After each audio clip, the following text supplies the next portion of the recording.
ಧರ್ಮಸ್ಥಳದ ಅಪಪ್ರಚಾರ ಪ್ರಕರಣಕ್ಕೆ ಸಂಬಂಧಿಸಿದಂತೆ ಯೂಟ್ಯೂಬರ್ ಸಮೀರ್ ಎಂಡಿಗೂ ಸಂಕಷ್ಟ ಶುರುವಾಗಿದೆ. ಬಂಧನ ಭೀತಿ ಎದುರಾಗಿದ್ದು ಬೆಂಗಳೂರಿನಲ್ಲಿ ಪೊಲೀಸರು ತೀವ್ರ ಹುಡುಕಾಟ ನಡೆಸಿದ್ದಾರೆ. ಆದರೆ ಆತ ಮನೆಯಲ್ಲಿ ಮೊಬೈಲ್ ಬಿಟ್ಟು ಎಸ್ಕೇಪ್ ಆಗಿದ್ದಾನೆ ಅನ್ನೋ ಮಾಹಿತಿ ಲಭ್ಯವಾಗಿದೆ.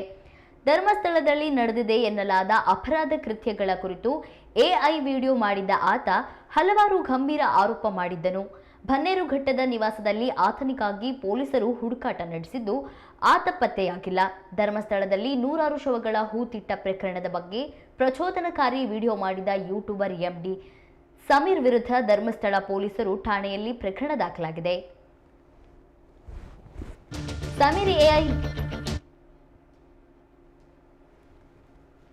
ಸಮೀರ್ ಎಐ ಬಳಸಿ ತಪ್ಪು ಮಾಹಿತಿ ಹರಡಿದ್ದಾನೆ ಎಂದು ದೂರಿನಲ್ಲಿ ಆರೋಪಿಸಲಾಗಿದೆ. ಅಲ್ಲದೆ ಧರ್ಮಸ್ಥಳ ಭಕ್ತರು ಮತ್ತು ಬಿಜೆಪಿ ಕಾರ್ಯಕರ್ತರು ಪ್ರತಿಭಟನೆ ನಡೆಸಿ ಸಮೀರ್ನನ್ನ ಬಂಧಿಸುವಂತೆ ಆಗ್ರಹಿಸಿದ್ರು.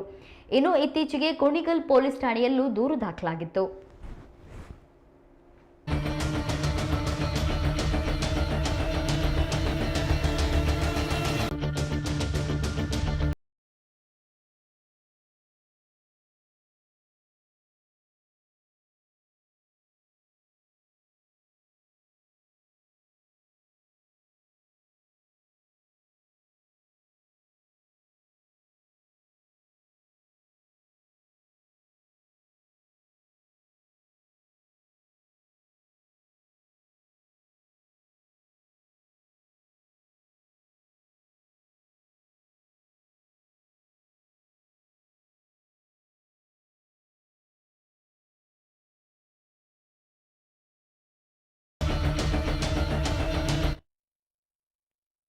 ಈ ನಡುವೆ ಮಂಗಳೂರು ಜಿಲ್ಲಾ ಸತ್ರ ನ್ಯಾಯಾಲಯದಿಂದ ನಿರೀಕ್ಷಣಾ ಜಾಮೀನನ್ನ ಸಮೀರ್ ಎಂಡಿ ಪಡೆದುಕೊಂಡಿದ್ದಾರೆ.